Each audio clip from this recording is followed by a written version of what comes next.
السلام علیکم ورحمۃ اللہ وبرکاتہ۔ معزز خواتین و حضرات، حدیث کا مفہوم ہے کہ عقل مند ہے وہ شخص جو مرنے سے پہلے مرنے کی تیاری کر لے۔ صحابہ نے عرض کی، یا رسول اللہ صلی اللہ علیہ وسلم، مرنے کی تیاری کیا ہے؟ آپ نے فرمایا، جس کا مفہوم ہے اپنے رب کو راضی کر لو۔ عرض کیا گیا، یا رسول اللہ صلی اللہ علیہ وسلم، اللہ کو راضی کیسے کریں؟ آپ نے فرمایا، جس کا مفہوم ہے کہ میرا طریقہ زندگی اختیار کر لو۔ اللہ پاک کی رضا اپنے احکامات اور نبی علیہ السلام کے مبارک طریقہ زندگی میں ہے۔ ہر انسان جو دنیا میں آیا ہے وہ اپنی مرضی سے نہیں آیا، اور جو دنیا سے جاتا ہے وہ بھی اپنی مرضی سے نہیں جاتا۔ تو جب دنیا میں نہ آنے میں مرضی انسان کی چلتی ہے اور نہ دنیا سے جانے میں انسان کی مرضی چلتی ہے، تو دنیا میں رہنے میں بھی انسان کی مرضی نہیں چلے گی۔ دنیا میں صبح و شام، بچپن سے لے کر جوانی، جوانی سے لے کر بڑھاپا، بڑھاپا سے لے کر موت، جتنی بھی زندگی اللہ نے مقدر میں رکھی ہے، اس زندگی کو گزارنے کا ایک مکمل ضابطہ دیا گیا ہے، اور اس ضابطہ کا کیا نام ہے؟ لا الہ الا اللہ محمد الرسول اللہ، کہ ہر آن ہر گھڑی اللہ پاک کے حکم کو دیکھتے ہوئے اور اس حکم کو نبی علیہ السلام کے مبارک طریقے پر پورا کر کے زندگی گزارنا۔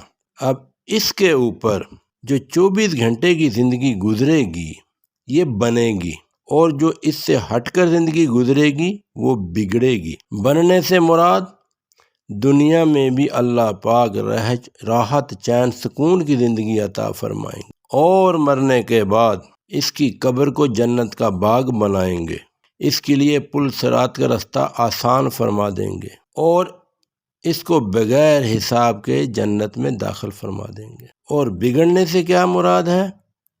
اللہ پاک اس کی دنیاوی زندگی بگاڑ دیں گے۔ مصیبتیں، پریشانیاں، آزمائشیں، تکالیف، گناہوں میں مبتلا ہو جانا، اللہ کی ناراضگی کو مول لے لینا، سختی سے موت کا آنا، قبر کا بگڑ جانا، قبر میں مختلف عذابوں کا شروع ہو جانا، پل صراط کا رستہ مشکل ہو جانا، اور میدان حشر میں حساب سختی سے لیا جانا، اور جہنم کا فیصلہ ہو جانا، یہ بگڑنے کے معنی ہے۔ تو جس نے لا الہ الا اللہ محمد رسول اللہ پڑھ لیا، یہ مسلمان ہے، یہ اللہ کا فرما بردار بندہ ہے، اور جو اللہ کی مان کر دنیا میں زندگی گزارے گا، اللہ اس کی دنیا بھی بنائیں گے اور اس کی آخرت بھی بنائیں گے۔ تو اس زندگی کے اوپر خود بھی آنا ہے، پوری امت کو اس پر لے کر آنا ہے۔ ہر کلمہ گو کی ذمہ داری ہے خود بھی دین کے مطابق زندگی گزارے اور دوسروں کو بھی اس کی طرف لے کر آئے۔ جو بھی انسان دنیا میں پیدا ہوا ہے ہوگا، یہ اللہ پاک کے حکم اور ارادے سے ہوگا، یہ اللہ کا بندہ ہے، یہ انسان اللہ کے ہاں بڑا محبوب ہے، انسان کی اللہ کے ہاں بڑی قدر ہے۔ جتنی بھی مخلوقات ہیں سب کو اللہ پاک نے لفظ کن سے پیدا کیا ہے، فرمایا ہو جا، وہ بن گیا، کن کی پیداوار ہے۔ لیکن یہ جو انسان ہے یہ کن کی پیداوار نہیں ہے، اس کو اللہ پاک نے اپنے دست مبارک سے بنایا ہے۔ جنت الفردوس کو اللہ پاک نے دست مبارک سے بنایا، علماء سے یہ سنتے رہتے ہیں، اور اس انسان کو اللہ نے دست مبارک سے بنایا۔ اور اللہ پاک نے قرآن میں فرمایا، جس کا مفہوم ہے کہ ہم نے انسان کو بہترین صورت پہ پیدا کیا ہے، بہترین صورت پہ۔ تو اس انسان کو جو اشرف المخلوقات ہونے کا اللہ پاک نے مرتبہ دیا ہے، یہ ہے ہی اسی وجہ سے کہ انسان کے اندر اللہ پاک نے عقل بھی رکھی ہے اور خواہشات بھی رکھی ہیں۔ فرشتوں کے اندر اللہ پاک نے عقل تو رکھی ہے لیکن خواہشات نہیں رکھی۔ جانور، ان کے اندر اللہ پاک نے خواہشات رکھی ہیں لیکن عقل نہیں رکھی۔ اب جو انسان اپنی عقل کو اوپر رکھے گا اور خواہشات کو دبائے گا، تو پھر یہ اشرف المخلوقات ہے، پھر اس کا مقام فرشتوں سے بھی اونچا ہے۔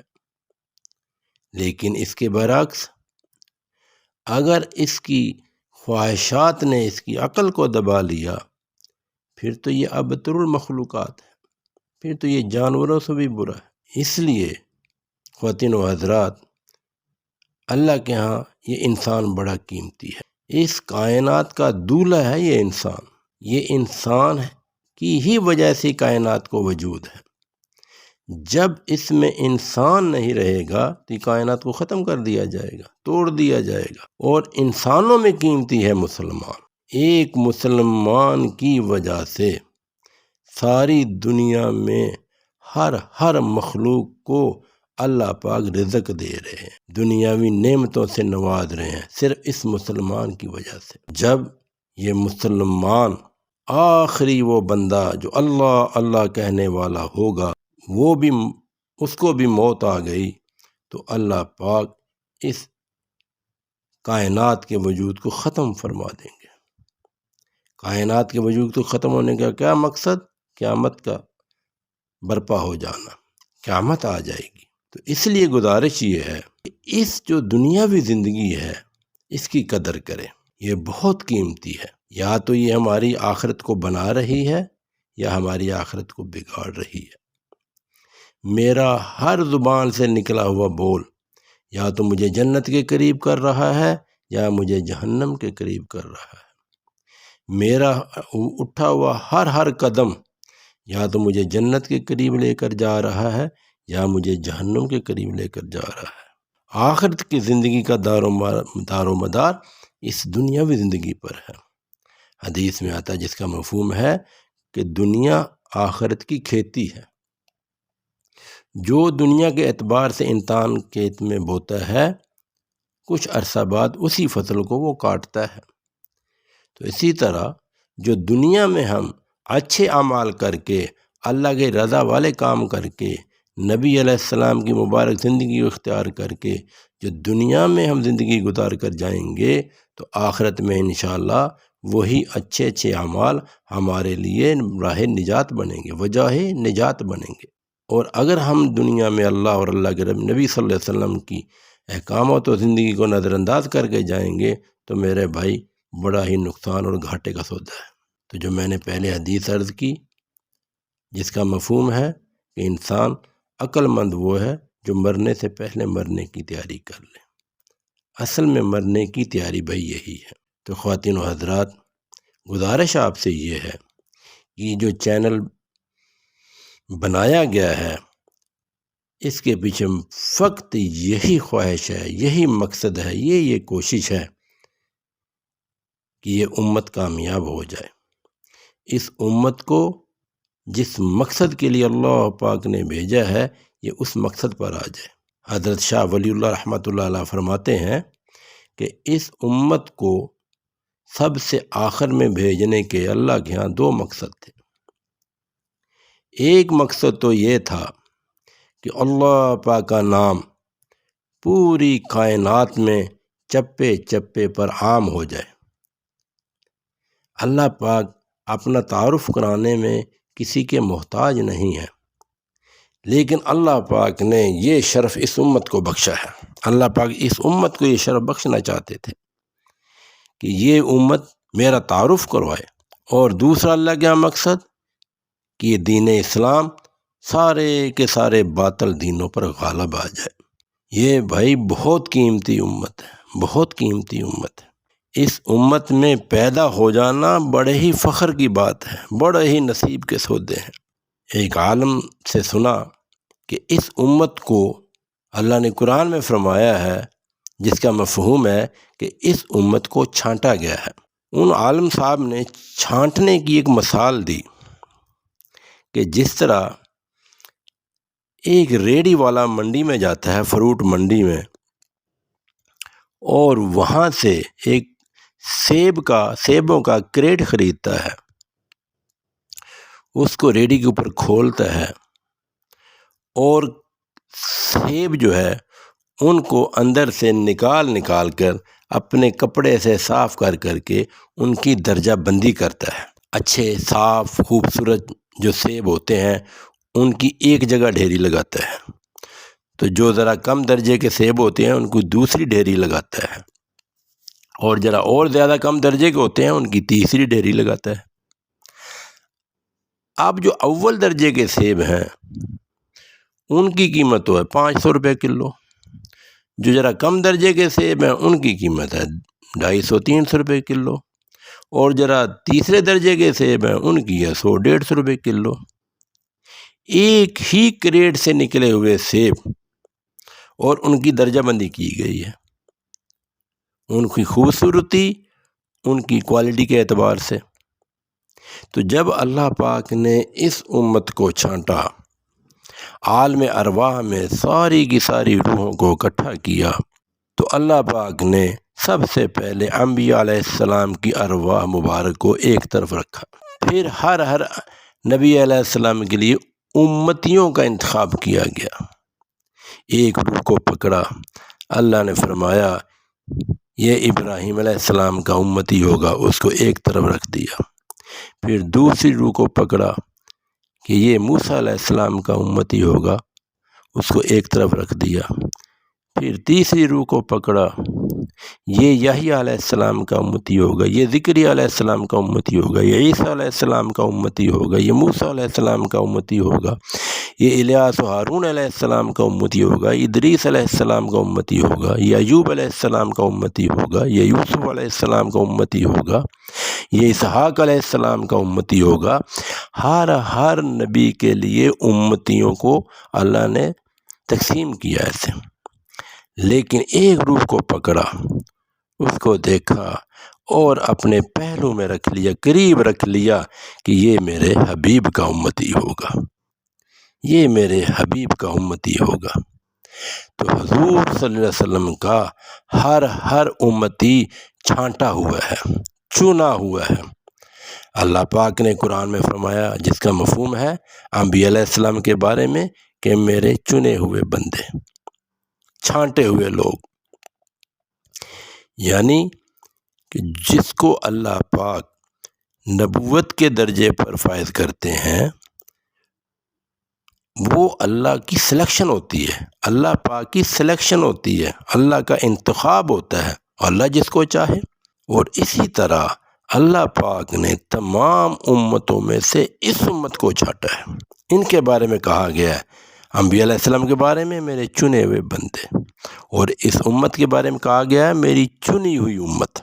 اب انبیاء علیہ السلام کو اللہ پاک نے جو کام دے کر دنیا میں بھیجا وہ تھا دعوت والا کام، لوگوں کو راہ ہدایت پر لے کر آنا، ان تک اللہ کا پیغام پہنچانا، اللہ سے کیے ہوئے عالم ارواح میں وعدے ان کو یاد کرانا، لوگوں کی غلامی سے نکال کر ایک اللہ کی غلامی میں ان کو لے کر آنا۔ اب میرا اور آپ کا یہ ایمان ہے کہ حضور صلی اللہ علیہ وسلم آخری نبی ہیں، آپ کے بعد کوئی نبی آنے والا ہے نہیں ہے، تو یہ نبوت والا کام اللہ پاک نے آپ صلی اللہ علیہ وسلم کے ہر امتی کے ذمے لگا دیے۔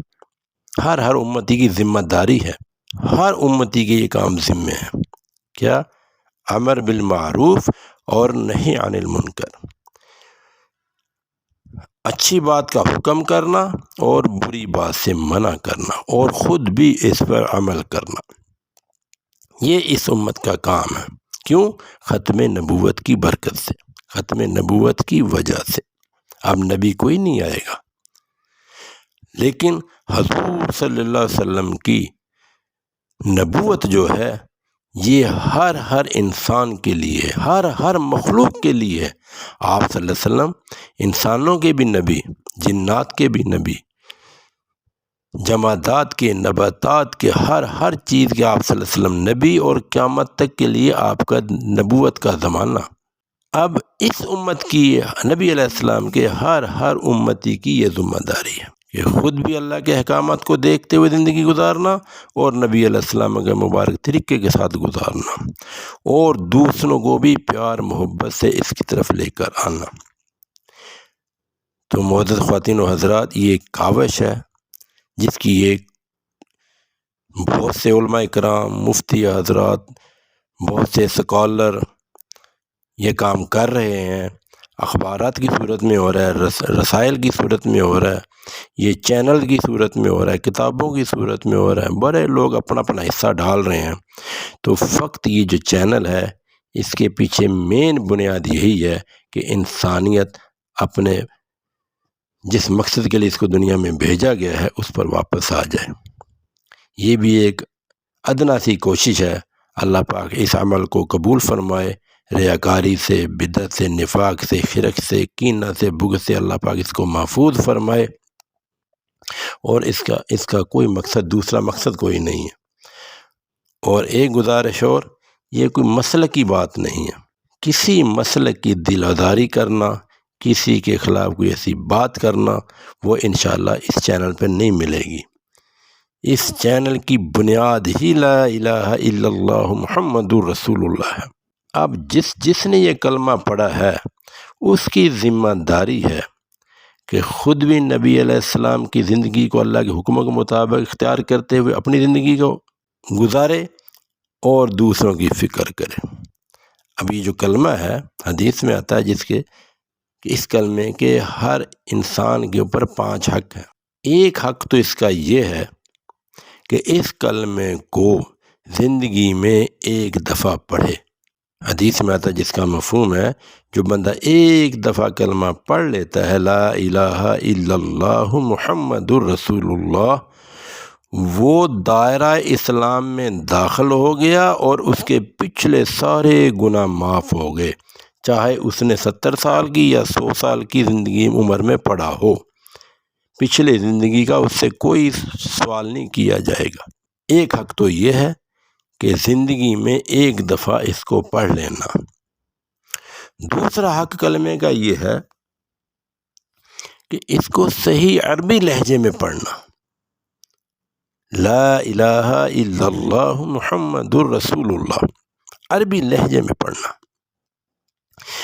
تیسرا حق یہ ہے اس کے مطلب کو، اس کے مقصد کو، اس کے اپنی زبان میں سمجھنا۔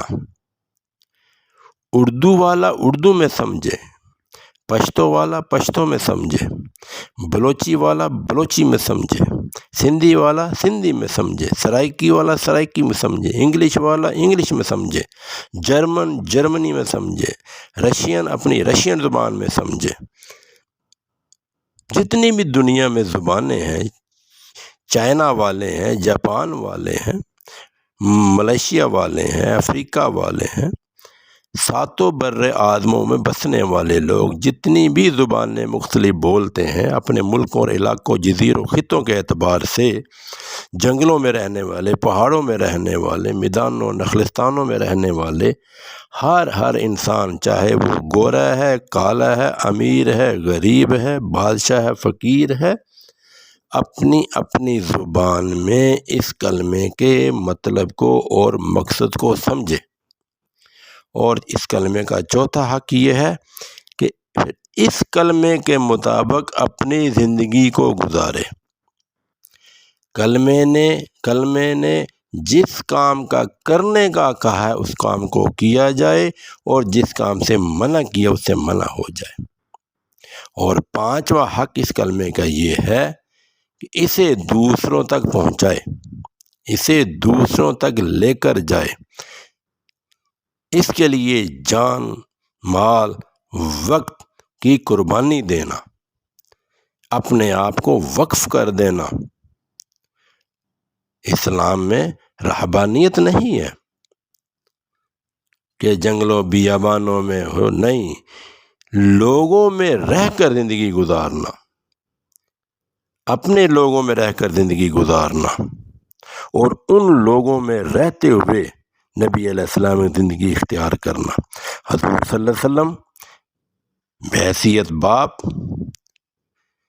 بحیثیت سسر، بحیثیت حکمران، بحیثیت سپہ سالار، بحیثیت ایک سردار، بحیثیت ایک مبلغ، بحیثیت ایک استاد، بحیثیت ایک خامد، آپ صلی اللہ علیہ وسلم کو کسی دنیاوی جو زندگی ہے، کسی شعبے کے اعتبار سے دیکھ لیں، آپ صلی اللہ علیہ وسلم کی ہر شعبہ زندگی کے اعتبار سے ذات جو مبارک جو ہے وہ کامل ملے گی۔